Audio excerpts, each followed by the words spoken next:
ಇದನ್ನು ಮಾಡಿದ್ರೆ ಗಣಪತಿ ಹೋಮ ಮಾಡಿದ್ರೆ ಎಷ್ಟು ಒಂದು ಪುಣ್ಯ ಫಲ ಸಿಗುತ್ತೆ ಅಷ್ಟೇ ಒಂದು ಪುಣ್ಯ ಫಲ ಸಿಗುತ್ತೆ ನಮಗೆ. ಸಾಲ ಬಾಧೆ ಇದ್ದರೆ ಸಾಲ ಬಾಧೆ ಕೂಡ ಕಡಿಮೆ ಆಗುತ್ತೆ. ಹಾಗೆ ನಿಮಗೆ ಕಣ್ಣು ದೃಷ್ಟಿ ಏನಾದರೂ ಆಗಿದ್ರೆ, ಕೆಟ್ಟ ದೃಷ್ಟಿ ಏನಾದರೂ ಆಗಿದ್ರೆ, ಹಾಗೆ ಮನೇಲಿ ಮಾಟ ಮಂತ್ರ ದೋಷ ಏನಾದರೂ ಇದ್ದರೆ ಪ್ರತಿಯೊಂದು ಕೂಡ ನಿವಾರಣೆ ಆಗುತ್ತೆ.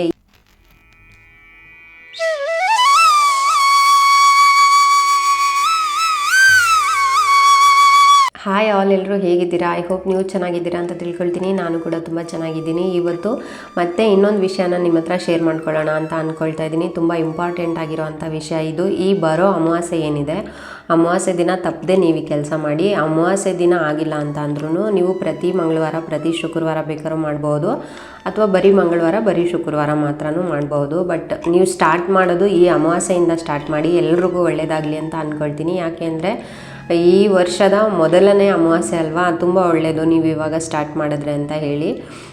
ವಿಡಿಯೋ ನೋಡೋದಕ್ಕಿಂತ ಮುಂಚೆ ನನ್ನ ಚಾನಲ್ನ ಯಾರಾದರೂ ಫಸ್ಟ್ ಟೈಮ್ ನೋಡ್ತಾರೆ ಸಬ್ಸ್ಕ್ರೈಬ್ ಮಾಡ್ಕೊಳ್ಳಿ. ನಾನು ಹೇಳುವಂಥ ಈ ಕೆಲಸನ ನೀವು ಮಾಡಿದ್ರೆ ನಿಮ್ಮ ಮನೇಲಿ ಸಾಲ ಸಮಸ್ಯೆ ತುಂಬಾ ಇರುತ್ತೆ. ಎಷ್ಟೇ ಕಷ್ಟಪಟ್ಟರೂ ಸಾಲಗಳು ತೀರ್ತಾನೇ ಇರಲ್ಲ. ಏನಪ್ಪ ಮಾಡೋದು, ಸಾಲಗಳ ಮೇಲೆ ಸಾಲ, ಸಾಲಗಳ ಮೇಲೆ ಸಾಲ, ಕಷ್ಟದ ಮೇಲೆ ಕಷ್ಟ ಅಂತ ಬರ್ತಾ ಇರುತ್ತೆ. ಮನೇಲಿ ನೆಮ್ಮದಿನೇ ಇರಲ್ಲ, ಮನ್ಸಿಗೂ ನೆಮ್ಮದಿ ಇರಲ್ಲ, ತುಂಬ ಕಷ್ಟ ಅನುಭವಿಸ್ತಾ ಇರ್ತೀರಾ. ನಿಮಗೆ ವ್ಯಾಪಾರದ ಸಮಸ್ಯೆ ಆಗಿದ್ದರೂ ಕೂಡ, ಅಥವಾ ಸಾಲದ ಸಮಸ್ಯೆ ಆಗಿದ್ದರೂ ಕೂಡ, ಅಥವಾ ಮನೇಲಿ ನೆಮ್ಮದಿ ಇಲ್ಲ, ಬರೀ ಜಗಳಗಳಾಗ್ತಾ ಇದೆ, ಏನಾದರೂ ಗಂಡ ಹೆಂಡತಿ ಸಮಸ್ಯೆ ಅಥವಾ ಫ್ಯಾಮಿಲಿ ಸಮಸ್ಯೆ ಏನೋ ಇದ್ದು ಜಗಳಗಳಾಗ್ತಾ ಇದೆ, ಮನಸ್ತಾಪಗಳಿದೆ, ಮನೇಲಿ ಯಾಕೋ ನೆಮ್ಮದಿ ಇಲ್ಲ ಅಂತ ಅನ್ನಿಸ್ತಾ ಇದ್ರೂ, ಅಥವಾ ನಿಮ್ಮ ಮನೆಗೆ ಕೆಟ್ಟ ದೃಷ್ಟಿ ಅಂದರೆ ಕಣ್ಣು ದೃಷ್ಟಿ ಏನಾದರೂ ಆಗಿದ್ರು, ನಿಮಗೆ ಯಾರಾದರೂ ಮಾಟ ಮಂತ್ರ ಏನಾದರೂ ಮಾಡಿಸಿದ್ರು ಕೂಡ ಪ್ರತಿಯೊಂದು ಇದೊಂದೇ ಒಂದು ವಿಷಯದಲ್ಲೇ ಸಾಲ್ವ್ ಆಗುತ್ತೆ ಅಂತ ಹೇಳ್ತೀನಿ. ಇದನ್ನು ಸೇವ್ ಮಾಡಿ ಇಟ್ಕೊಬಿಡಿ. ವಿಡಿಯೋನ ನೀವು ನೋಡಿದಾಗ ಕಾಮೆಂಟ್ ಮಾಡಬೇಡಿ. ಇದನ್ನು ಸ್ಟಾರ್ಟ್ ಮಾಡಿದ್ಮೇಲೆ ನಿಮಗೆ ಯಾವ ಥರ ರಿಸಲ್ಟ್ ಸಿಗ್ತಾ ಇದೆ ಅಂತ ನಿಮ್ಗೆ ಅನಿಸುತ್ತಲ್ವ, ಆವಾಗ ನನಗೆ ಕಾಮೆಂಟ್ ಮಾಡಿ. ನಾನು ಇಷ್ಟು ಕಾನ್ಫಿಡೆಂಟಾಗಿ ಹೇಳ್ತಿದ್ದೀನಿ ಅಂದರೆ ಅಷ್ಟು ಒಳ್ಳೆ ರಿಸಲ್ಟ್ ಇದೆ ಇದರಲ್ಲಿ. ನನ್ನ ಪರ್ಸ್ನಲ್ ಒಪಿನಿಯನಿಂದ ನಾನು ನಿಮ್ಮ ಹತ್ರ ಇದನ್ನು ಶೇರ್ ಮಾಡ್ಕೊಳ್ತಾ ಇದ್ದೀನಿ. ವಿಡಿಯೋ ಕೊನೆ ತನಕ ನೋಡಿ. ಜಾಸ್ತಿ ಟೈಮ್ ವೇಸ್ಟ್ ಮಾಡ್ದಿದ್ದಂಗೆ ವಿಷಯ ಏನು ಅಂತ ತಿಳಿಸ್ಬಿಡ್ತೀನಿ. ಇವಾಗ ಫಸ್ಟು ಈ ಕೆಲಸ ನಾವು ಅಮಾವಾಸ್ಯೆ ದಿನ ಮಾಡೋ ಅಂಥ ಈ ಕೆಲಸಕ್ಕೆ ನಮಗೆ ಏನೇನು ಇಂಗ್ರೀಡಿಯೆಂಟ್ಸ್ ಬೇಕು ಅಂತ ತಿಳಿಸ್ಕೊಟ್ಬಿಡ್ತೀನಿ. ಒಂದು ಸರ್ತಿ ನೋಡ್ಕೊಳ್ಳಿ. ಈ ಅಮಾವಾಸ್ಯೆ ದಿನ ನಾವು ಮಾಡೋ ಅಂಥ ಕೆಲಸಕ್ಕೆ ನಮಗೆ ಬೇಕಾಗಿರೋ ಅಂಥ ಸಾಮಗ್ರಿಗಳೇನಪ್ಪ ಅಂತಂದರೆ, ಮುಖ್ಯವಾಗಿ ಬೇಕಾಗಿರೋದು ಪಂಚಕಾವ್ಯ ದೀಪ. ಈ ಪಂಚಕಾವ್ಯ ದೀಪ ಎಲ್ಲ ಗ್ರಂಥಿಗೆ ಅಂಗಡಿಗಳಲ್ಲೂ ಸಿಗುತ್ತೆ, ಹಾಗೆ ಆನ್ಲೈನಲ್ಲೂ ಸಿಗುತ್ತೆ. ಮೀಶೋ, ಅಮೆಝಾನ್, ಫ್ಲಿಪ್ಕಾರ್ಟಲ್ಲಿ ಯಾವುದ್ರಲ್ಲಿ ಬೇಕಾದರೂ ನೀವು ತರಿಸ್ಕೊಳ್ಬೋದು, ಅಥವಾ ಗ್ರಂಥಿಗೆ ಅಂಗಡಿಗಳಲ್ಲೂ ಕೂಡ ಸಿಗುತ್ತೆ, ನೀವು ಆರಾಮಾಗಿ ತೊಗೊಳ್ಬೋದು.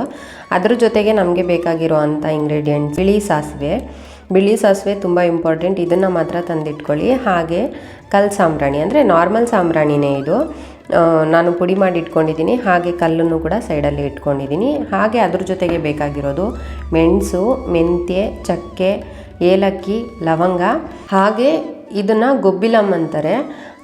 ಕನ್ನಡದಲ್ಲಿ ಏನಂತಾರೆ ಅಂತ ನನಗೇನು ಅಷ್ಟು ಗೊತ್ತಿಲ್ಲ, ಬಟ್ ಗೊಬ್ಬಿಲಮ್ ಅಂತ ಮಾತ್ರ ಕರೀತಾರೆ. ನಾನು ಇದನ್ನು ಆನ್ಲೈನಿಂದಲೇ ತರಿಸ್ಕೊಂಡಿರೋದು. ಇಷ್ಟು ಇಂಗ್ರೀಡಿಯೆಂಟ್ಸ್ ಬೇಕು. ಇದ್ರ ಜೊತೆಗೆ ಕರ್ಪೂರ, ಯಾವ ಕರ್ಪೂರ ಬೇಕಾದ್ರೂ ತೊಗೊಳ್ಬಹುದು. ನೀವು ಪಚ್ಚ ಕರ್ಪೂರ ಬೇಕಾದ್ರೂ ತೊಗೊಳ್ಳಿ, ಅಥವಾ ನಾರ್ಮಲ್ ಕರ್ಪೂರ ಬೇಕಾದ್ರೂ ತೊಗೊಳ್ಳಿ. ಇಷ್ಟು ಬೇಕಾಗಿರೋವಂಥ ಇಂಗ್ರೀಡಿಯೆಂಟ್ಸು. ಇನ್ನು ಪಂಚಕಾವ್ಯ ದೀಪ ಸಿಗ್ತಾನೇ ಇಲ್ಲ ನಮಗೆ, ಏನಪ್ಪ ಮಾಡೋದು, ಹಂಗಾದರೆ ಮಾಡೋಕ್ಕಾಗಲ್ವಾ ಅಂತ ಸುಮಾರು ಜನಕ್ಕೆ ಡೌಟ್ ಇರುತ್ತೆ ಅಲ್ವಾ. ಪಂಚಕಾವ್ಯ ದೀಪ ಏನಾದರೂ ಸಿಕ್ಕಿಲ್ಲ ಅಂತಂದರೆ ನಿಮಗೆ ಇದನ್ನು ಲಾವಂಚ ಬೇರು ಅಂತ ಹೇಳ್ತಾರೆ, ಎಲ್ರಿಗೂ ಗೊತ್ತಿರುತ್ತೆ ಅಲ್ವಾ. ಸೊ ಇದನ್ನು ಬೇಕಾದರೂ ನೀವು ಯೂಸ್ ಮಾಡ್ಕೊಳ್ಬಹುದು. ಇವಾಗ ಹೇಗೆ ಇದನ್ನು ಮಾಡ್ಕೊಳ್ಳೋದು ಅಂತ ತಿಳಿಸ್ಕೊಡ್ತೀನಿ. ಮೊದಲಿಗೆ ಒಂದು ಮಣ್ಣಿನ ಬಟ್ಲನ್ನು ತೊಗೊಂಡಿದ್ದೀನಿ. ಮಣ್ಣಿನ ಬಟ್ಲಿಲ್ಲ ಅಂತ ಅಂದರೆ ನಿಮ್ಮ ಮನೇಲಿ ಮಣ್ಣಿನ ದೀಪ ಇರುತ್ತೆ ಅಲ್ವಾ, ಅದರಲ್ಲಿ ಕೂಡ ನೀವು ಮಾಡ್ಬೋದು. ಅದು ಇಲ್ಲ ಅಂತಂದರೆ ಸಾಂಬ್ರಾಣಿ ಹಾಕೋಕ್ಕೆ ಏನಾದರೂ ಒಂದು ಇಟ್ಕೊಂಡಿರ್ತೀರಲ್ವ, ಅದರಲ್ಲಿ ಈ ಥರ ಮಾಡ್ಕೊಳ್ಳಿ. ನನ್ನ ಹತ್ರ ಮಣ್ಣಿನ ಬಟ್ಲಿದೆ, ನಾನು ಆದಷ್ಟು ಇದರಲ್ಲೇ ಸಾಂಬ್ರಾಣಿ ಹಾಕ್ತೀನಿ. ಅದರಿಂದ ಅದರಲ್ಲೇ 3 ಪಂಚಕಾವ್ಯ ದೀಪನ ಇಟ್ಟು ಒಂದೊಂದರಲ್ಲೂ 3 ಕರ್ಪೂರನ ಇಟ್ಬಿಟ್ಟು ಹಚ್ಕೊಂಡಿದ್ದೀನಿ. ಹಾಗೆ ಕರ್ಪೂರ ಉರಿಯೋ ಅಂಥ ಟೈಮಲ್ಲಿ ಏಲಕ್ಕಿ, ಲವಂಗ ಹಾಗೆ ಮೆಣಸನ್ನು ದೀಪದೊಳಗಡೆ ಹಾಕ್ತಾಯಿದ್ದೀನಿ. ಯಾಕೆ ಅಂತಂದರೆ ನಾವು ಸಾಂಬ್ರಾಣಿ ಮಾತ್ರ ಲಾಸ್ಟಲ್ಲಿ ಹಾಕ್ಕೋಬೇಕು. ಇನ್ನು ಮಿಕ್ಕಿರೋ ಇಂಗ್ರೀಡಿಯೆಂಟ್ಸ್ ಎಲ್ಲ ಈ ಪಂಚಕಾವ್ಯ ದೀಪ ಏನು ಉರಿತಾ ಇರುತ್ತೆ ಆ ಟೈಮಲ್ಲೇ ಉರಿಯೋದಕ್ಕೆ ಹಾಕ್ಕೊಬಿಡ್ಬೇಕು. ಅದೆಲ್ಲ ಚೆನ್ನಾಗಿ ಸುಟ್ಟು ಬೂದಿ ಆಗಿಬಿಡ್ಬೇಕು.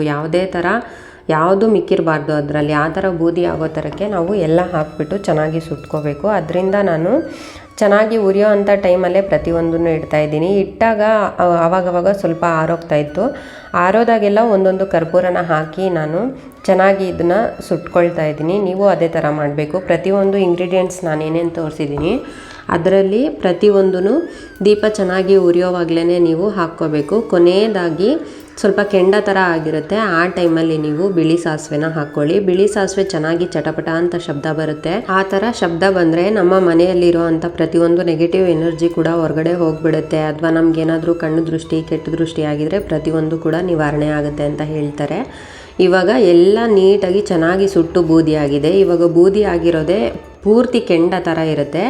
ಆ ಕೆಂಡದೊಳಗಡೆ ನಾವು ಸಾಂಬ್ರಾಣಿನ ಹಾಕ್ಕೋಬೇಕು. ಈ ಸಾಂಬ್ರಾಣಿ ಹಾಕಿದ್ಮೇಲೆ ಆ ಹೊಗೆನ ನಾವು ಮನೆಯಲ್ಲಿ ಪ್ರತಿಯೊಂದು ಮೂಲೆನೂ ಕೂಡ ಯಾವ ಮೂಲೆನೂ ಬಿಡ್ದಿದ್ದಂಗೆ ಪ್ರತಿಯೊಂದು ಮೂಲೆಯಲ್ಲೂ ನೀಟಾಗಿ ತೋರಿಸ್ಕೋಬೇಕು. ಬಾತ್ರೂಮಲ್ಲೂ ಕೂಡ ಬಿಡಬಾರ್ದು. ಬಾತ್ರೂಮ್ಗೂ ಸ್ವಲ್ಪ ನೀಟಾಗಿ ಸಾಂಬ್ರಾಣಿ ಹೊಗೆ ಎಲ್ಲ ಹೋಗೋ ಥರ ನೀವು ಕೈಯಲ್ಲೇ ಸಾಂಬ್ರಾಣಿ ಹೊಗೆನ ಬಾತ್ರೂಮ್ಗೆ ಹೋಗೋ ಥರ ಮಾಡಿಬಿಡಿ. ಹಾಗೆ ನೀವು ವ್ಯಾಪಾರ ಮಾಡ್ತಾ ಇದ್ದೀರಾ ಎಲ್ಲಾದರೂ ಅಂತಂದರೆ ಆ ಜಾಗದಲ್ಲೂ ಕೂಡ ನೀವು ಇದೇ ಥರ ಮಾಡ್ಕೋಬೇಕು. ನೋಡಿದ್ರಲ್ವಾ ಫ್ರೆಂಡ್ಸ್, ಯಾವ ಥರ ಈ ಸಾಂಬ್ರಾಣಿನ ನಾವು ಹಾಕ್ಕೋಬೇಕು ಅಮಾವಾಸ್ಯೆ ದಿನ ಅಂತ ಹೇಳಿಬಿಟ್ಟು. ಅಮಾವಾಸ್ಯೆ ದಿನ ಏನಾದರೂ ಮಿಸ್ ಆದರೆ ನೀವು ಮಂಗಳವಾರ ಅಥವಾ ಶುಕ್ರವಾರ ಮಾಡ್ಕೊಳ್ಳಿ. ಪ್ರತಿ ಮಂಗಳವಾರ ಪ್ರತಿ ಶುಕ್ರವಾರ ಮಾಡಿದ್ರೆ ಅಂತೂ ಇನ್ನೂ ಒಳ್ಳೆ ಬೆನಿಫಿಟ್ಸೇ ಸಿಗುತ್ತೆ. ಒಂದು 3 ತಿಂಗಳು ಮಾಡಲೇಬೇಕು ನೀವು ಇದನ್ನು, ಮಿಸ್ ಮಾಡಿಬಿಡಿ. ಮಂಗಳವಾರ ಶುಕ್ರವಾರ ಮಾಡೋಕ್ಕಾಗ್ತಾ ಇಲ್ಲ ಅಂದರೂ ಅಟ್ಲೀಸ್ಟ್ ನೀವು ಅಮಾವಾಸ್ಯೆ ಪೌರ್ಣಮಿಗಾದರೂ ಮಾಡ್ಕೊಳ್ಳಿ. ಆವಾಗ ಮಾಡಿದ್ರೆ ಇನ್ನೂ ಒಳ್ಳೆಯದೇ ಅಂತ ಹೇಳ್ತೀನಿ. ಇದನ್ನು ಮಾಡಿದ್ರೆ ಗಣಪತಿ ಹೋಮ ಮಾಡಿದ್ರೆ ಎಷ್ಟು ಒಂದು ಪುಣ್ಯಫಲ ಸಿಗುತ್ತೆ ಅಷ್ಟೇ ಒಂದು ಪುಣ್ಯಫಲ ಸಿಗುತ್ತೆ ನಮಗೆ.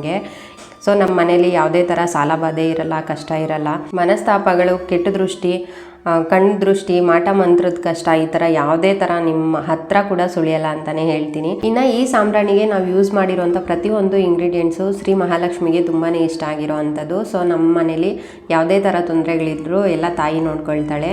ಈ ವಿಡಿಯೋ ನಿಮಗೆ ತುಂಬಾ ಯೂಸ್ಫುಲ್ ಆಗಿರುತ್ತೆ, ಹಾಗೆ ಇಷ್ಟ ಆಗಿರುತ್ತೆ ಅಂದ್ಕೊಳ್ತೀನಿ. ಇಷ್ಟ ಆಗಿದ್ರೆ ಒಂದು ಲೈಕ್ ಮಾಡಿ, ಕಮೆಂಟ್ ಮಾಡಿ, ಶೇರ್ ಮಾಡಿ. ಹಾಗೆ ನನ್ನ ಚಾನಲ್ನ ಮರೀದೆ ಸಬ್ಸ್ಕ್ರೈಬ್ ಮಾಡ್ಕೊಳ್ಳಿ. ಮತ್ತೆ ಸಿಗ್ತೀನಿ ನೆಕ್ಸ್ಟ್ ವಿಡಿಯೋದಲ್ಲಿ. ಅಲ್ಲಿವರೆಗೂ ಥ್ಯಾಂಕ್ಸ್ ಫಾರ್ ವಾಚಿಂಗ್. ಬಾಯ್.